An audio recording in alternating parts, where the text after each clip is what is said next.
الحمد للہ وکفا والصلاة والسلام علی سیدنا محمد المصطفیٰ وأحمد المجتبیٰ وعلی آلہ الاتقیاء واصحابہ الاصفیاء اما بعد فاعوذ باللہ من الشیطان الرجیم بسم اللہ الرحمن الرحیم وإن امرأة خافت من بعلها نشوزا أو إعراضا فلا جناح عليهما أن يصلحا بينهما صلحا والصلح خير وأحضرت الأنفس الشح وإن تحسنوا وتتقوا فإن الله كان بما تعملون خبيرا ولن تستطيعوا أن تعدلوا بين النساء ولو حرصتم فلا تميلوا كل الميل فتذروها كالمعلقة إلى آخر الآية۔ سورۃ النساء کی آیت نمبر 128 سے 130 تک میں اس کا ترجمہ اور تفسیر آپ کے سامنے عرض کرتا ہوں۔ خلاق عالم کی بارگاہ عالی میں التجا ہے کہ اللہ مجھے حق اور سچ بیان کر کے ہم سب کو عمل کی توفیق عطا فرمائے۔ 128 آیت نمبر سے پیچھے 127 آیت کے اندر رب العالمین نے کمزور طبقوں کے حقوق یاد دلائے تھے، جن میں سے یتیم عورتیں، اسی طرح وہ نابالغ بچے جو کمزور سمجھے جاتے ہیں، اور اسی طرح یتیم بچے، ان کے حقوق کے خصوصی طور پر خیال رکھنے کا حکم دیا۔ اور اس آیت مبارک میں وَإِنِ امْرَأَةٌ خَافَتْ مِن بَعْلِهَا نُشُوزًا أَوْ إِعْرَاضًا فرمایا کہ اگر کوئی عورت اپنے شوہر سے خوف کھائے لڑنے کا یا اعراض کا، جی بھر جانے کا، تو یہ معاملات میاں اور بیوی کے، شوہر اور بیوی کے جو معاملات ہیں، یہ معاملات بہت سنجیدہ ہوتے ہیں اور ان کا آپس میں تعلق بہت مضبوط ہوتا ہے۔ ان کا جو تعلق ہوتا ہے، میاں بیوی کا جو تعلق ہوتا ہے، اتنا اور کسی سے تعلق نہیں ہوتا۔ ان کی ساری زندگی ایک راز میں گزرتی ہے، لیکن جب ہر وقت بندہ اکٹھا رہے تو اس میں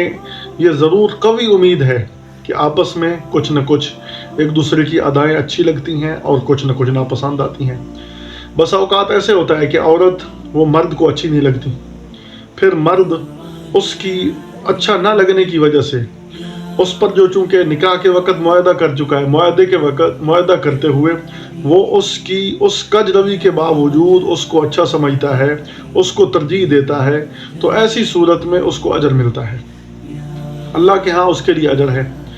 اور اس کی کج روی بھی برداشت کر رہا ہے، اس کا یعنی اگر بدصورت ہے تو اس کی بدصورتی بھی برداشت کر رہا ہے، اس کے نان نفقے کا خیال بھی کرتا ہے، اس کو اخراجات بھی دیتا ہے، اس کے رہائش وغیرہ بھی اس کے ذمہ ہے، یہ خیال رکھ کے اگرچہ اس کے دل کو اچھی نہیں لگ رہی، لیکن اس کے باوجود اگر سب کوئی برداشت کر رہا ہے تو اللہ تعالیٰ اس کو اجر دے رہا ہے۔ اسی طرح اس کے برعکس میاں اپنی بیوی کے ساتھ معاملہ الٹ کرتا ہے، بیوی خوبصورت ہے یا بدصورت ہے، میاں اس کے ساتھ معاملہ بدصورت کرتا ہے، لڑائی جھگڑا کرتا رہتا ہے، اور لڑائی جھگڑے میں اس کی کوئی خاص وجہ نہیں ہوتی، خواہ مخواہ لڑائی جھگڑے کرتا ہے۔ بیوی محسوس کرتی ہے کہ یہ مجھ سے اعراض کر رہا ہے، یہ مجھ سے نفرت کر رہا ہے، یہ مجھ سے تنگ آ چکا ہے، یہ میری تحقیر کرتا ہے، یہ میری بات سے اختلاف رکھتا ہے، اس کی رائے مجھ سے مختلف ہوتی ہے، یا مجھے ایذا پہنچاتا ہے۔ تو کئی صورتیں ہیں جس سے عورت محسوس کرتی ہے کہ میرا مرد مجھ سے اعراض کر رہا ہے۔ اب اس وجہ کو تلاش کرنا چاہیے کہ کس وجہ سے میرا شوہر مجھ سے اعراض کر رہا ہے، وہ کون سی خاص وجہ ہے کہ میرا شوہر مجھ سے متنفر ہے۔ جب وجہ تلاش کریں گے تو وجہ تلاش کر کے اس کو دور کرنے کی کوشش کرنی۔ اس کا دور کرنا یہ ہے کہ جو وجہ ہے، مثلا مرد اس وجہ سے اس کو حقیر جان رہا ہے کہ عورت نے مرد کو قرض دیا، اللہ نے عورت کو بھی ملک کا حق دیا ہے، وہ ملک بھی رکھ سکتی ہے، اسی طرح اس کی پراپرٹی بھی ہو سکتی ہے، اس کا بیلنس بھی ہو سکتا ہے، یہ سب چیزوں کی عورت مالک ہے، میراث بھی اس کو ملتی ہے۔ تو اب عورت نے مرد سے قرضہ لینا ہے، اب وہ مرد کہہ رہا ہے کہ یہ بار بار مجھ سے قرضہ کا مطالبہ کرتی ہے، تو میں اس سے جو ہے نا نفرت کا اظہار کروں۔ اب اس وجہ کو ختم کرنے کی کوشش کرنی چاہیے، یا تو اس کو ڈھیل دے دے یا پھر اس کو کچھ قرض میں سہولت دے دے، کچھ اس کو معاف کر دے۔ اسی طرح کوئی اور صورت ہو سکتی ہے، تو اس صورت میں قرآن حکیم کہہ رہا ہے فَلَا جُنَاحَ عَلَيْهِمَا أَن يُصْلِحَا بَيْنَهُمَا صُلْحًا، تم پر کوئی گناہ نہیں، ان پر کوئی گناہ نہیں کہ آپس میں کوئی صلح کی صورت اختیار کر لیں۔ تو صلح کرنی چاہیے، یہ صلح کی ترغیب دی گئی ہے، یہ صلح میاں بیوی کے درمیان۔ اسی طرح صلح بسا اوقات دو شخصوں کی، دو آدمیوں کی آپس میں لڑائی ہوتی ہے، ان میں بھی صلح کرنی چاہیے، اپنے کچھ معاملات میں کچھ نرمی اختیار کرنی چاہیے۔ اسی طرح یہ صلح کا معاملہ خاندانوں میں بھی ہو جاتا ہے، رشتہ داروں میں بھی ہو جاتا ہے، اسی طرح صوبائی لیول پر بھی، حکومتی لیول پر بھی، حتیٰ کہ ملکی لیول پر بھی، بین الاقوامی طور پر، انٹرنیشنل طور پر ملکوں کے آپس میں لڑائی ہے، تو اس میں کردار ادا کرنا چاہیے کہ ان کی صلح کرانے کی کوشش کرنی چاہیے۔ لیکن میاں بیوی کے معاملے میں قرآن حکیم کہہ رہا بینہما صلح، وہ آپس میں صلح کریں، بینہما، وہ اپنے معاملات بہتر یہ کہ خود حل کریں، تاکہ تیسرا بندہ ان کی راز والی زندگی میں انوالو نہ ہو، تیسرا بندہ ان کی راز والی زندگی میں خواہ مخواہ انٹر نہ کرے۔ تو اس لیے ان کی جو یہ زندگی ہے نا، اس کے اندر وہ خود صلح کی کوشش کریں۔ لیکن اگر خود صلح نہیں ہوتی، سورۃ نساء کے شروع میں ہم پڑھ چکے ہیں، اس کی اور صورتیں ہیں، فرمایا وَأُحْضِرَتِ الْأَنفُسُ الشُّحَّ، نفوس کے پاس، دلوں کے پاس حرص موجود ہے۔ تو اب صلح کی کئی صورتیں ہیں، ایک آدمی صلح کرتا ہے، دوسرا اس کی بات کو تسلیم کر لیتا ہے، صلح ہو جاتی ہے۔ ایک آدمی صلح کی پیشکش کرتا ہے، اپنے جرم کا اقرار کر لیتا ہے،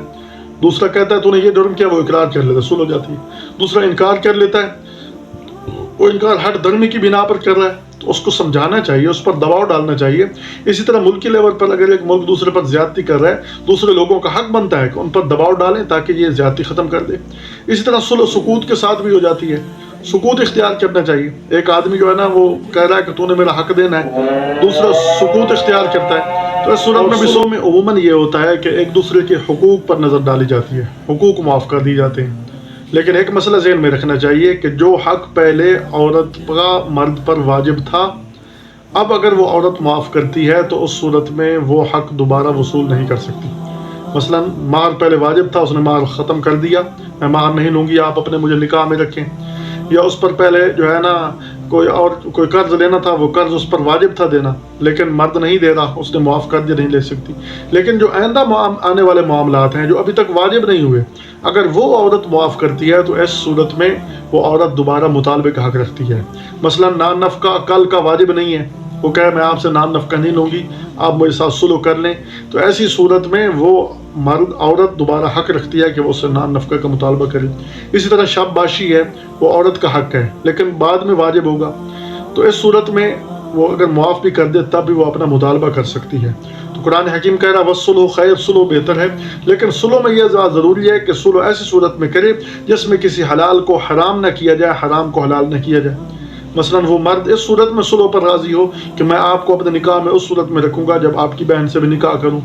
تو عورت کے ہوتے ہوئے، ایک نکاح کے ہوتے ہوئے دوسری بہن سے نکاح کرنا جائز ہی نہیں ہے، تو ایسی صلح جائز نہیں ہے۔ فرمایا وَالصُّلْحُ خَيْرٌ وَأُحْضِرَتِ الْأَنفُسُ الشُّحَّ، دلوں کے پاس حرص موجود ہے۔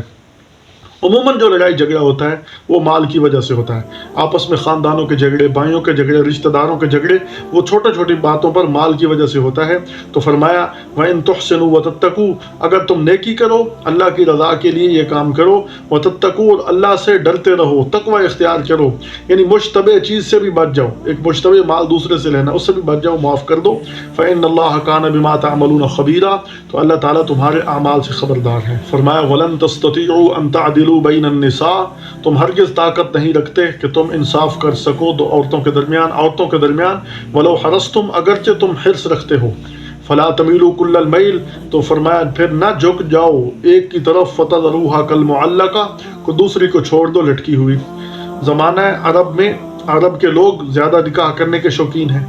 پاکستان کے اندر نکاح کم ہیں، نکاح کی وجوہات ہیں، وہ وجوہات ہم نے خود ایجاد کر دی ہیں۔ نکاح اتنا آسان معاملہ تھا شریعت میں، جناب رسول اللہ صلی اللہ علیہ وسلم ایک جہاد پر گیا، وہیں نکاح ہو گیا، وہیں پر ولیمہ ہو گیا، کون سا اتنا اہتمام کرنا سکا، کون سا اتنا جہیز دینا پڑا۔ لیکن نکاح کا معاملہ اتنا مشکل کر دیا گیا ہے کہ کوئی آدمی تمنا کرے کہ میں دوسرا نکاح کرنا چاہتا ہوں تو اس کے لیے اتنی مشکلات سامنے کھڑی کر دی جاتی ہیں کہ وہ مسائل بن جاتے ہیں، اور پھر دباؤ بھی ہوتا ہے کہ آپ دوسرا نکاح کیوں کر رہے ہیں، آپ کے بچے ہیں، آپ کی شادی ہے، یہ معاملہ ہے، وہ معاملہ ہے، تو اس سے صورت میں جو ہے نا نکاح بہت مشکل ہو جاتا ہے۔ لیکن چونکہ عرب لوگ نکاح کے شوقین ہیں، شائقین ہیں، نکاح زیادہ کرنے چاہیے، اللہ تعالیٰ نے بھی ترغیب دی ہے، فَانكِحُوا مَا طَابَ لَكُم مِّنَ النِّسَاءِ مَثْنَىٰ، دو سے بات شروع، دو نکاح کرو، تین تین، چار چار۔ فرمایا اگر تم زیادہ نکاح کرتے ہو، متعدد نکاح کرتے ہو، اور اگر تم ڈرپوک نہیں ہو، یعنی نکاح کی صلاحیت تمہارے اندر ہے، تو فرمایا کہ پھر ہرگز تم طاقت نہیں رکھتے کہ انصاف کرو عورتوں کے درمیان،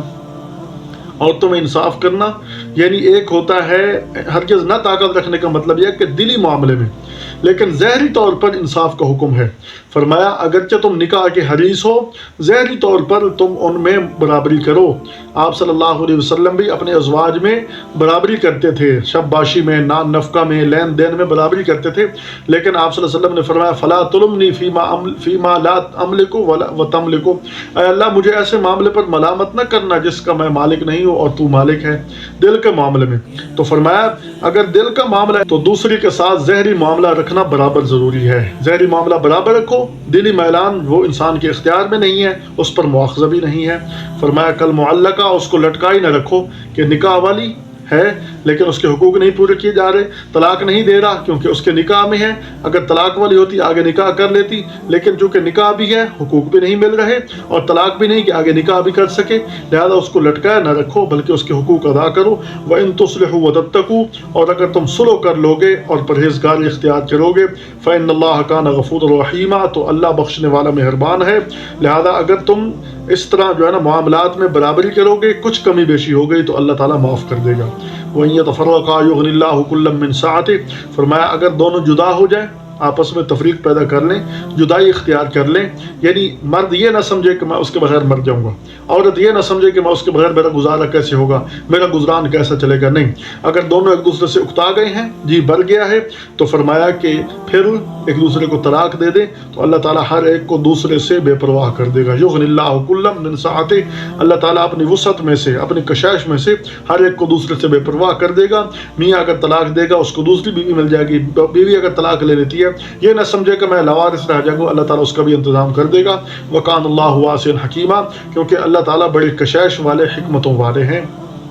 اس نے اپنی وسعت کے تحت یہ احکام جاری فرمایا ہے۔ اللہ تعالیٰ ہمیں صحیح طور پر سمجھنے کی توفیق عطا فرمائے۔ وما توفیقنا الا باللہ۔